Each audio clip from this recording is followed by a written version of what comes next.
Sean todos bienvenidos y bienvenidas. En esta presentación revisaremos conceptos, enfrentamiento inicial y manejo de la agitación psicomotora.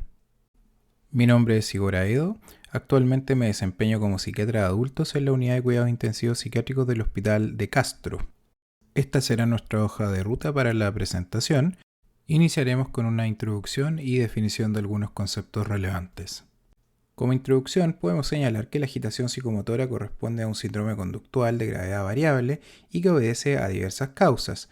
Representa hasta un 10% de las consultas de urgencia e implica riesgos tanto para el paciente como para el personal de salud que atiende a los pacientes. Se ha descrito que hasta un 50% del personal de salud ha sido víctima directa de violencia en algún momento de sus carreras. Por lo tanto, es importante conocer cómo prevenir y abordar este síndrome. Como ya se mencionó entonces, entenderemos la agitación psicomotora como un síndrome conductual. Hay diferentes definiciones para referirse a este síndrome.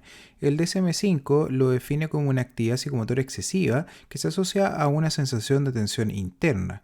La actividad usualmente consiste en conductas repetitivas y no dirigidas a metas, como caminar sin objeto, jugar con los dedos o las manos, tirarse la ropa o la incapacidad de quedarse quieto. Aunque la agresión y la violencia no son características especiales de la agitación, porque pueden no ocurrir, la progresión o severidad de la agitación puede culminar en conductas agresivas o violentas. La guía NICE de Reino Unido reconoce la agitación como parte de un patrón conductual que se inicia con inquietud, cursa con irritabilidad creciente y agresión verbal progresiva y que puede culminar en agresión o violencia física. Por otra parte, la Asociación Británica de Psicofarmacología, BAP por sus siglas en inglés, y la Asociación Nacional de Cuidados Intensivos en Psiquiatría, NAPICU por sus siglas en inglés, han preferido referirse a la agitación psicomotora como alteración o perturbación aguda, dando cuenta de que se trataría de un estado mental agudo asociado con un trastorno mental y o físico subyacente que se puede expresar en la forma de agitación y angustia o agresión y o violencia. Como podemos avisorar entonces, no hay aún un consenso conceptual ampliamente aceptado respecto de lo que habitualmente llamamos agitación. No obstante, sí habría un consenso en que más que tratarse de una conducta específica, se trataría más bien de un espectro conductual que puede ir desde la simple inquietud asociada a ansiedad leve hasta conductas de daño tanto verbal como física. Lo relevante es tener en consideración que la aparición de perturbación aguda en una persona estaría dando cuenta de una alteración mental u orgánica subyacente que se deberá dilucidar. Ahora revisaremos algunos aspectos referentes a la evaluación y enfrentamiento general.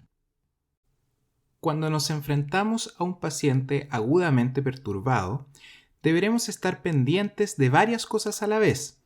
Uno de nuestros objetivos principales, cuando se trate de un paciente desconocido, será intentar dilucidar la causa más probable de la perturbación aguda, lo que nos permitirá plantear la mejor estrategia de enfrentamiento individual.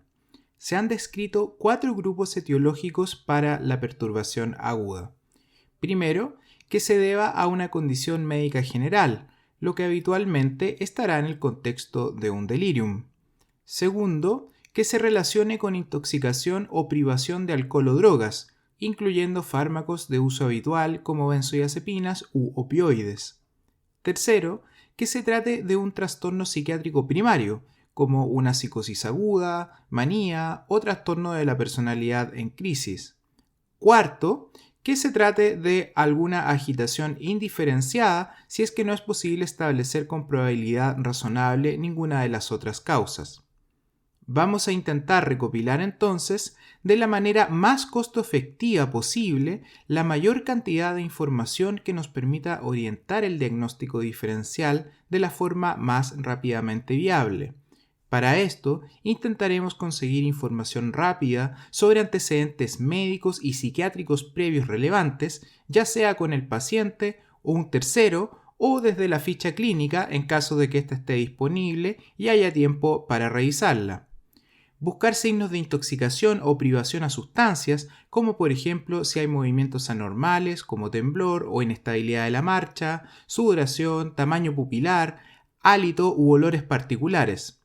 Además, querremos conseguir una toma de signos vitales, incluyendo un hemoglucotest de ser posible, y realizar un examen físico y mental rápido que nos permita constatar lesiones o déficits focales, así como intentar establecer rápidamente si la persona se encuentra confusa o no, por ejemplo. Aunque sabemos que algunos de estos aspectos requieren de cierta colaboración del paciente y debemos anticipar que habrá situaciones donde no podremos contar con toda la información para la toma de decisiones. Los objetivos más relevantes serán entonces, primero, resguardar tanto la seguridad del paciente como la del personal de salud, que es lo que deberá guiar siempre nuestra conducta.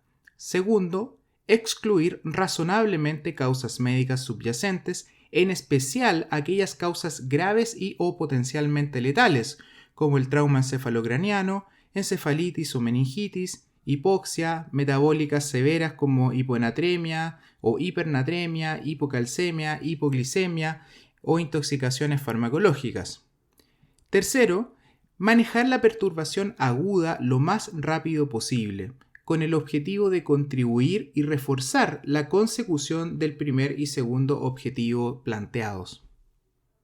Debemos considerar que el manejo de la perturbación aguda podría variar según el ámbito donde nos estemos desempeñando y los recursos que tengamos a disposición. Así podemos diferenciar tres contextos principales. Primero, el prehospitalario y urgencias, donde habrá personal entrenado más bien para manejar situaciones rápidas y cambiantes, con posibilidad de instalación rápida de monitorización cardiovascular y de intubar en caso de necesidad. Posiblemente el personal de urgencia se sentirá más cómodo con un paciente bien sedado, incluso intubado, antes que un paciente vociferante y demandante de atención. Segundo, en las unidades psiquiátricas el personal estará mejor entrenado para contener verbalmente a una persona y no nos sentimos cómodos con la idea de sobresedar a alguien al punto de que requiera ser intubado, o requiera monitorización cardiovascular continua o tenga necesidad de oxigenoterapia, por ejemplo. En muchas unidades psiquiátricas probablemente ni siquiera hay red de oxígeno disponible.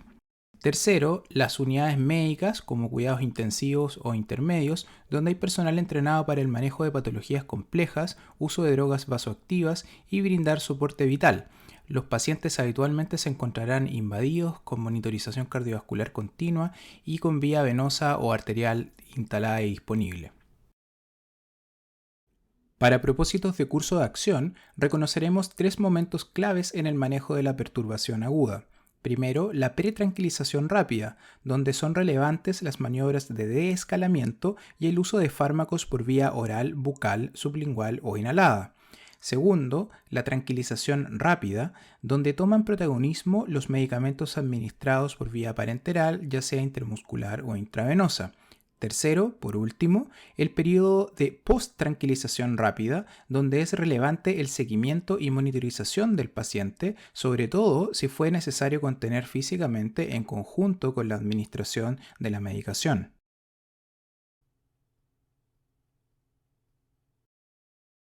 Ahora me referiré a algunos aspectos del manejo no farmacológico que se caracterizan principalmente por el manejo y contención ambiental, vale decir retirar objetos peligrosos del entorno y proveer un ambiente de tranquilidad y calma, y las maniobras de deescalamiento verbal.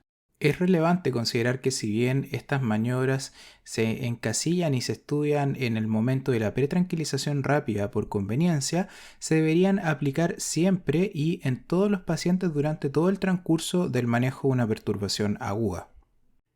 Esta interacción muchas veces se establece en una forma de bucle verbal, en que el staff sanitario escucha al usuario o usuaria, busca la forma de validar o encontrar un punto de acuerdo y luego plantea qué espera que él o la paciente haga a continuación. Por ejemplo, que tome la medicación, que se siente, etc. Normalmente, las maniobras de deescalamiento resultan exitosas en menos de 5 minutos, lo que resulta bastante costo efectivo, incluso en contextos donde habitualmente hay poco tiempo, como por ejemplo en servicios de urgencia, aunque en casos más complejos puede tardar hasta unos 10 minutos. Cuando la deescalación logra su objetivo, evitamos contener físicamente y o aislar a los usuarios, lo que habitualmente se traduce en menor riesgo de daño físico tanto para pacientes como para el personal sanitario. Hay 10 dominios en el manejo verbal de personas con perturbación aguda o agitación, descritos en el proyecto de las mejores prácticas en la evaluación y tratamiento en agitación, BETA por sus siglas en inglés. Estas son: primero, respetar el espacio personal del otro. Segundo, no provocar. Tercero, establecer contacto verbal con la persona. Cuarto, ser conciso. Quinto, identificar las necesidades y sentimientos del otro. Sexto, mantener una escucha activa y creíble del otro. Séptimo, llegar a acuerdos. Octavo, establecer límites claros. Noveno, ofrecer opciones y optimismo. Y por último, aclarar y explicar. Resulta importante recordar que las maniobras de deescalamiento son un grupo de recomendaciones que no tienen un orden específico y son complementarias entre sí. Por lo tanto, habitualmente se podrán aplicar en forma conjunta y no excluyente, dando mayor o menor énfasis a algunas de ellas según el criterio y la habilidad del clínico, con el objetivo de ayudar a la persona perturbada a volver a la calma. Ahora nos referiremos al manejo farmacológico de la agitación psicomotora. Si quisiéramos describir cuál sería el fármaco ideal para el manejo de la perturbación aguda, tendría que cumplir con ciertas características. Primero, que sea fácil de administrar y sin trauma. Segundo, que provea tranquilización rápida pero sin generar sedación excesiva. Tercero, que tenga un inicio de acción rápido y suficientemente duradero para sostener el efecto. Cuarto, que tenga bajo riesgo de producir efectos adversos significativos e interacciones farmacológicas. Como bien podemos suponer, hasta la fecha no existe un fármaco ideal, pero tenemos opciones sensatas. Para resumir la evidencia e intentar que sea más amigable, usaremos los colores del semáforo para identificar si un fármaco en específico tiene evidencia suficiente para ser utilizado para perturbación aguda, considerando también los potenciales riesgos involucrados. La luz verde representará aquellos medicamentos y vías de administración que tienen un buen soporte, amarillo aquellos que se deben usar con precaución y rojo aquellos que se deberían evitar por falta de evidencia a favor o por existencia de evidencia en contra. Por necesidad de ajustes de tiempo, se incluirán en la presentación solo aquellos fármacos que cuentan con evidencia a favor y o que estén o hayan estado disponibles en Chile. Solo en las diapositivas de resumen voy a incluir los medicamentos menos relevantes para nuestra realidad.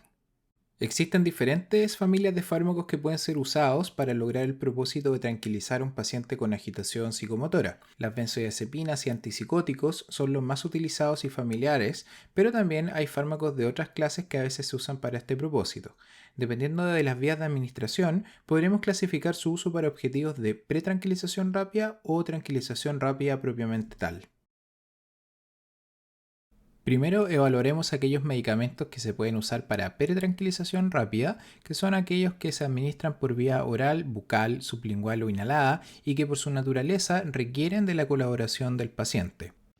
Partiendo por las benzodiazepinas, tenemos que el midazolam oral, específicamente bucal, que se absorbe a través de las paredes de la mucosa oral, sería una buena alternativa que ha demostrado efectividad en monoterapia para el manejo de la perturbación aguda. Es importante recordar que esta vía de administración es habitualmente utilizada en neurología, sobre todo en pediatría, para niños que presentan convulsiones. Por lo tanto, tiene amplio uso en la práctica habitual, aunque no necesariamente para propósitos de manejo de perturbación aguda. El lorazepam es un fármaco ampliamente usado en nuestro medio, principalmente para el manejo de crisis de angustia o de pánico en su vía sublingual, pero como vemos en la tabla, el tiempo de pic plasmático entre la vía oral y sublingual, la verdad es que no es tan distinto, y la biodisponibilidad tampoco.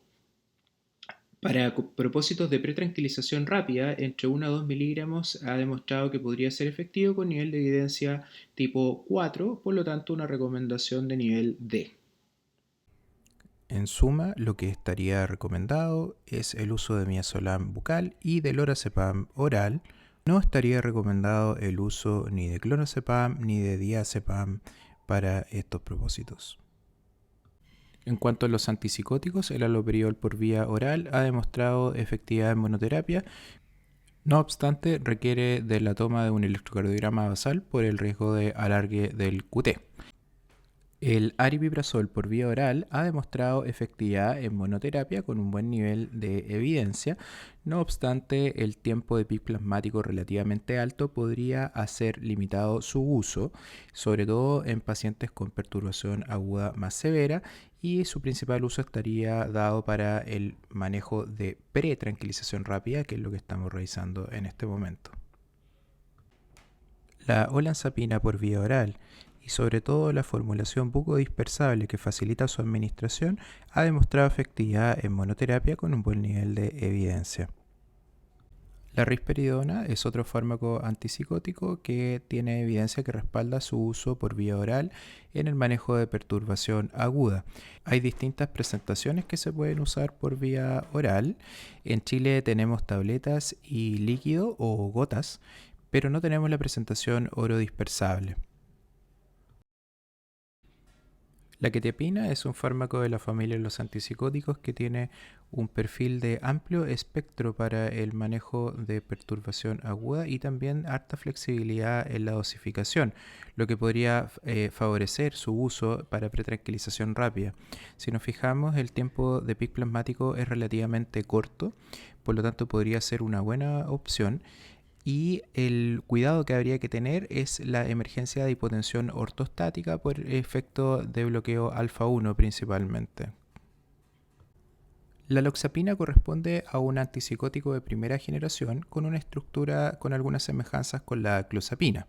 Ha demostrado efectividad en monoterapia con un buen nivel de evidencia para el manejo de perturbación aguda. Y la particularidad de este fármaco es que tiene una presentación oral inhalada de 9,1 miligramos, se debe administrar de forma semejante al salbutamol y tiene un tiempo de concentración plasmática y un inicio de acción muy rápido de menos de 2 minutos, lo que hace que se convierta en una alternativa muy razonable para pacientes que estén dispuestos a colaborar con su administración. En cuanto a los efectos adversos que puede presentar, es necesario considerar o tener en cuenta que se requiere una evaluación respiratoria previa básica, puesto que se asocia a posibilidad de broncoespasmos, y se requiere tener salbutamol a mano. Está contraindicado en personas que padecen de asma o limitación crónica del flujo aéreo. La loxapina estuvo disponible en Chile, pero hace algunos años fue discontinuada en nuestro medio. La acenapina corresponde al único antipsicótico disponible cuya administración es exclusivamente sublingual. Por lo tanto, requiere de la colaboración del usuario para su administración. Hay un RCT que evalúa el uso de acenapina para el manejo de perturbación aguda con resultados favorables, pero no se pueden hacer recomendaciones con fuerza importante hasta que se repliquen estos resultados. En suma, aquellos fármacos antipsicóticos que estarían recomendados para el manejo de perturbación aguda o más específicamente como pretranquilización rápida por vía oral serían la olanzapina, el aripiprazol, la risperidona, el haloperidol, siempre teniendo un electrocardiograma basal, la quetiapina y la loxapina oral inhalada. Los que no estarían recomendados para estos propósitos es el droperidol oral, la levomepromacina oral, la ciprasiona oral y el suclopentixol oral. Ahora revisaremos aquellos medicamentos que se pueden usar para tranquilización rápida propiamente tal, que son aquellos que se administrarán por vía intramuscular o intravenosa, para lo cual se puede o no contar con la colaboración del paciente. Partiendo por las benzodiazepinas, el midazolam, ya sea en su forma intramuscular o endovenosa, si es que bien es rápido y efectivo para el manejo de perturbación aguda, está catalogado en amarillo puesto que tiene alto riesgo de depresión respiratoria. En caso de que se llegue a usar, este deberá ser usado preferentemente en un setting de urgencias o unidad medicalizada donde se pueda tener rápido acceso al manejo de eventuales complicaciones y se debe tener flumacenil a mano en caso de que haya que revertir. Y además se debe tener entrenamiento en reanimación cardiopulmonar, sobre todo si es que se va a usar en combinación con algunos antipsicóticos que pueden alargar el QT, como el droperidol o el haloperidol, por ejemplo. El lorazepam intramuscular ha demostrado efectividad tanto en monoterapia como en combinación con haloperidol con buen nivel de evidencia. Si es que se ocupa en combinación con haloperidol, se debe tener un electrocardiograma basal por el riesgo de alargamiento del QT, y también se debería tener en el caso de uso de cualquier benzodiazepina por vía parenteral, flumazenil disponible en caso de que haya que revertir si es que hay depresión respiratoria. En la vía intravenosa ha demostrado efectividad en monoterapia, pero habría mayor riesgo de depresión respiratoria, por lo que estaría menos recomendado que por vía intramuscular. El diazepam, por otra parte, tanto en su forma intramuscular como endovenosa, tampoco está recomendado por falta de evidencia en tranquilización rápida. Si es que bien este fármaco se ocupa en nuestro medio, es importante considerar que por vía intramuscular la absorción es bastante errática, y si bien por vía intravenosa es más predecible, tiene riesgos implicados sobre todo por acumulación en tejido adiposo y el riesgo de depresión respiratoria asociado. Respecto de las benzodiazepinas en específico, lo que estaría recomendado es el uso de lorazepam intramuscular, ya sea solo o en combinación con haloperidol. Si es que bien el uso de midazolam, tanto endovenoso como intramuscular, así como el lorazepam endovenoso estarían recomendados, hay que hacerlo con particular cuidado puesto que revisten un mayor riesgo y habría que tener un equipo de reanimación cardiopulmonar y personal entrenado disponible.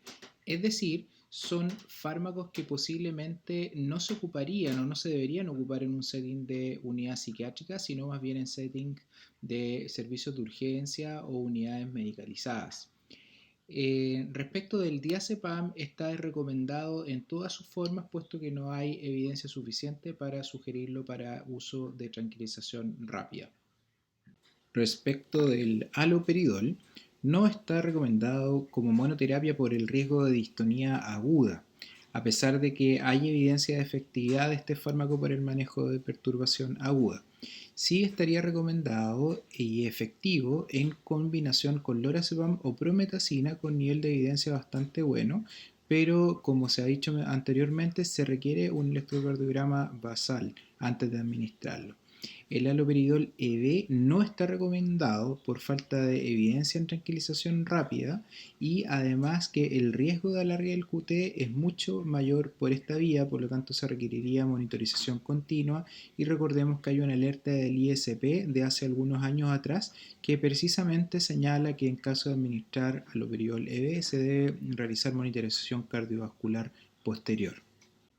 Respecto del droperidol, que es una butirofenona al igual que el haloperidol, tiene un tiempo de acción bastante rápido y ha demostrado efectividad en monoterapia con un nivel de evidencia razonable, y también requiere electrocardiograma basal en caso de que se administre.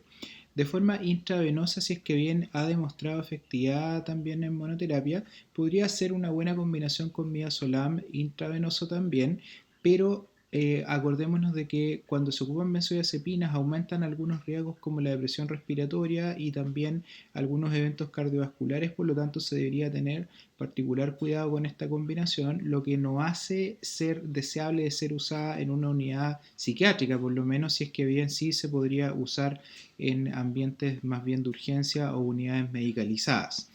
Así que el droperidol es un fármaco que se subutiliza en nuestro medio, está disponible y habría que tenerlo en consideración en caso de que esté en el servicio donde uno trabaja. Respecto de la olanzapina intramuscular para el manejo de perturbación aguda como fármaco de tranquilización rápida, este sí está disponible en nuestro medio y ha demostrado una buena efectividad en monoterapia con un buen nivel de evidencia. Hay que tener cuidado, eso sí, de no administrar en conjunto con benzodiazepinas intramuscular porque tiene un mayor riesgo de hipotensión y deberían espaciarse por lo menos una hora en la administración de ambos fármacos. En caso de utilización intravenosa, si bien ha demostrado efectividad en monoterapia, aunque con un peor nivel de evidencia, tiene bastante más riesgo de hipotensión y depresión respiratoria, y no hay un reversor que pueda aliviar este efecto adverso, a diferencia de las benzodiazepinas que podemos usar flumazenil. Por lo tanto, no estaría muy recomendado esta vía de administración. Respecto de la clorpromacina intramuscular, si es que bien en nuestro medio es bastante utilizada, no hay evidencia clara que respalde su uso. De los pocos estudios que hay, que son relativamente antiguos, de los años 70, no hay un mayor beneficio que en el uso de haloperidol y sí se ha asociado a algunos casos de hipotensión súbita y severa. Por lo tanto, se debe tener en consideración esto al momento de decidir usarla. En base a lo expuesto, no hay evidencia suficiente para recomendar el uso de clorpromacina en el manejo de perturbación aguda. En resumen, los fármacos que estarían recomendados basados en evidencia para el manejo de perturbación aguda como tranquilización rápida es el aripiprazol intramuscular, el droperidol intramuscular, olanzapina intramuscular, ciprasiona intramuscular, la combinación de haloperidol con lorazepam intramuscular, la combinación de haloperidol con prometacina intramuscular y desde el punto de vista intravenoso solamente la olanzapina y el droperidol. Los fármacos que no están recomendados para este propósito es el haloperidol intramuscular solo, el haloperidol intravenoso solo, la levomepromacina tanto intramuscular o intravenosa.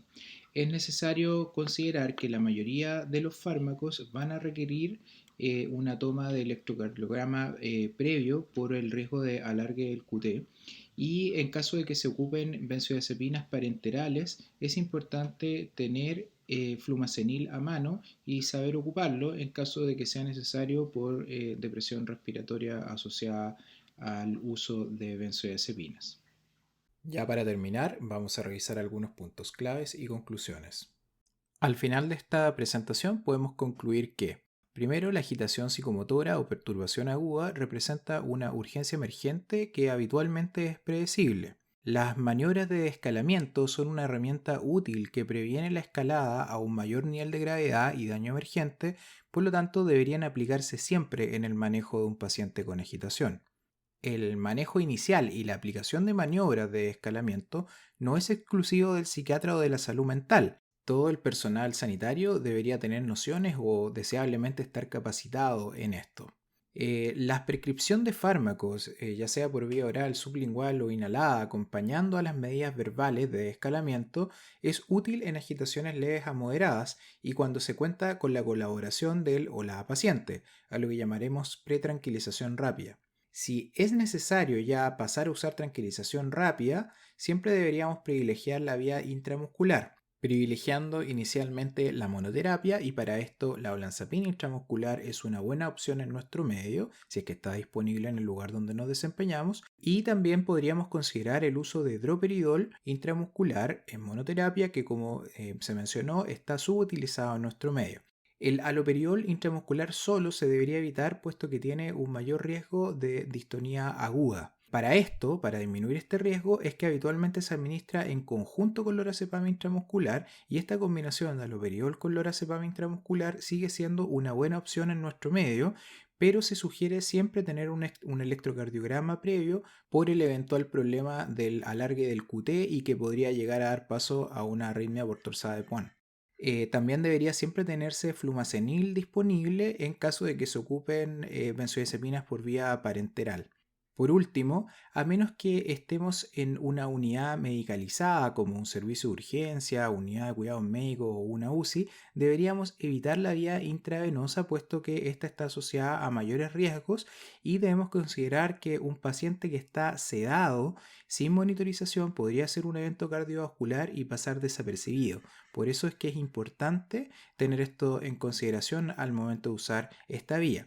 Por otro lado, si es que no tenemos una vía intravenosa instalada, va a ser muy difícil usarla como medio de manejo de agitación psicomotora. Distinto es cuando los pacientes ya tienen la vía instalada en estas unidades que hemos mencionado anteriormente. Muchas gracias a todos y a todas por su atención. Espero que esta presentación les haya resultado productiva. Acá dejo las referencias bibliográficas en caso de que alguien quisiese profundizar.